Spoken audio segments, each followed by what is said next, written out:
Want to improve your filmmaking skills? Check out my school community. Details at the end of this video. Growing up, the only movies that I would hear about were the new movies. Consume product and be excited for next product. But as I got older and I got into studying films, I realized that there's masterpieces of movies that I have not seen. These films don't go unrecognized due to popularity. However, these films are not talked about due to time. If you tell a kid who is Nosferatu, they will be confused. But if you ask them who E.T. is, they'll know. Point is that if you're a regular movie watcher, you'll be less likely to find good films outside of the modern ones. So that's why today I'll be sharing some of my favorite films that I feel are not talked about enough. Casablanca is a story where a man named Rick, who owns a casino, finds himself back with his old love after she left him. Throughout the movie, he tries to get her and her new fiance away from Nazi cops. What I believe sets this movie apart has to be not the story itself, but the way that it's presented. A lot of movies that are old can't really rely on special effects. They mostly rely on acting, score, and whatever creative way they can use editing. And either way, the most editing that there is in this movie has to be when they fade it to the past. So since there's a huge reliance on acting and score, they have to make it count. And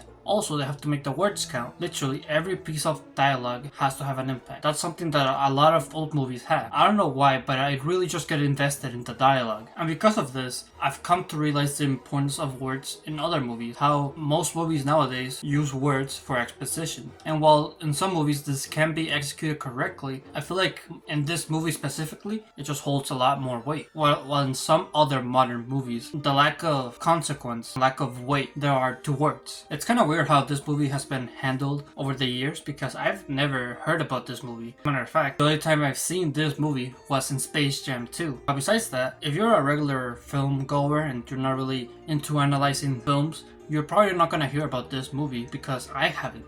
The only reason why I heard about it is because I'm studying film, which makes sense because this is a story that's not really up for branding. There's also something that a lot of older films don't have and something that a lot of modern films do. A lot of modern films target advertising, and I don't think that's right. I feel like it's much better to make movies out of creativity and passion rather than making money. You would realize that the more successful movies and the ones that are recognized for their creative intent are the ones who are not really trying to make a lot of money. Like, for example, I don't think Oppenheimer was made for the sole reason of making money. You could say that it's because an R-rated movie, and R-rated movies are not really made for advertising because they're not really targeted towards kids, the type of people who consume film most. But I actually disagree. Rated R movies actually can be marketable. For example, take Deadpool. I would say that all of the Deadpool movies are marketed and made to make more money. Deadpool and Wolverine is a good example of this because I don't think they brought back Hugh Jackman out of creative intent. They made him come back for the sole reason of making more money. There's other rated R examples out there who are specifically made to make more money, but my point is the older movies have more creative intent because the intent to make money was not as prevalent back then. Therefore, this leaves the door open for a lot of older films to be much more creative and much more open to ideas that wouldn't be brought up today. A good example of this would be another older movie, which is 8½. 8½, is all about the story of a man who's a director who has had childhood issues and childhood trauma with women, with his mom, with the stress of being a director, and throughout this film, this is shown in a creative way. In today's age, the message of a leader, a man who has control over everything, and the mental strengths that come from that, I don't feel like someone will make a movie like that. To the most extent, it would be considered misogynistic. As a matter of fact, in this movie 8½, there's a whole harem scene. Correct me if I'm wrong, but I don't think there's been a modern movie with a harem scene, because if there was, there would be controversy. And there's probably a lot of movies out there with a lot of misogynistic takes. But there's also the opposite, surprisingly enough. There's also a lot of empowering feministic takes in older movies. The best example of this would be Streetcar Named Desire. I forgot the name of the sister, I forgot the name of it, but we see her in a lustful way after... I forgot the guy. I'm literally gonna look up the names. We see Stella lustful over Stanley after they got in an argument, which at the time was really uncommon. At that time, it was mostly the man being lustful. But the other way around this time. But once again, what carries these movies are the acting. In today's age, I feel like the acting back then would be over the top. And I would feel like when it comes to these movies, 8.5 and Streetcar Named Desire, I would feel like that would be necessary in order to show the mindset of the main characters. We see in Streetcar Named Desire the mental toll that Blanche has, the way she acts and the way she makes the lives around her more harder because of her past. And I really like how slowly but surely we see this mental deterioration over the movie. By revealing more of her backstory, we slowly see her mentally deteriorate through her acting.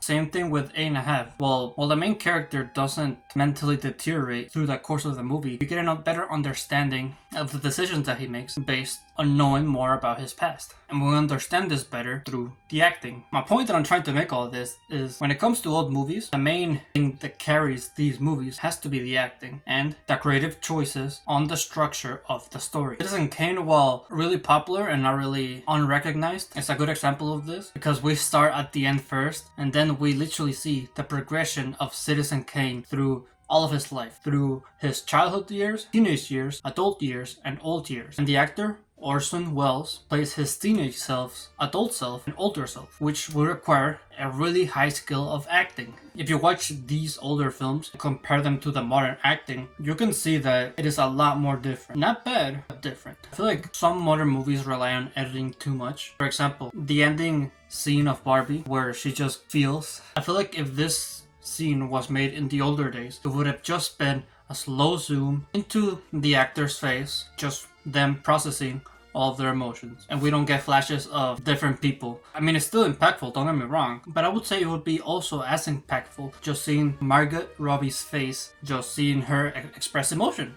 I feel like that would also be equally as impactful than having flashes. I feel like everything that I brought up so far, I feel like are aspects that are not talked about in these films. Also, these are just films that are not talked about in general. Besides Citizen Kane, Streetcar Named Desire, Casablanca, okay, well, most of them, but I feel like it could be talked about more because these are some of the movies that drew inspiration for a lot of films out there too, especially 8.5. Due to the fact that it's an older movie and it's also an international movie, it makes sense why it's not talked about enough. And there's a lot of movies out there who are international who are not talked about enough because they're international. A good example would be like Water for Chocolate. Even though it was really popular, like back in the older days, not the movie itself, but the book, the movie is still really good. Another good international film will have to be Atlantics and Thelma. These are, to be honest, modern films. I'm pretty sure Atlantics came in 2019 and Thelma came out in 2017. Both international films are creative with limited resources, especially Atlantics. I feel like Atlantics is a good example of a fantasy film that doesn't really need that high a budget. There's lots of it out there, but this story shows the message that I just want to give out really creatively with simply makeup and acting. Thelma is one where it has a really creative story, it has high effects, but also I feel like goes unrecognized due to the fact that it's an international film. And I'm not saying that special effects carry movies. Thelma is a good example where effects enhance the movie. There are several scenes where special effects make the movie much more engaging. There's really creative scenes in there that puts us in a better understanding of Thelma's mentality. But once again, it's unrecognized because it's international. So imagine being an old international film that's 8.5. It would be really unrecognizable.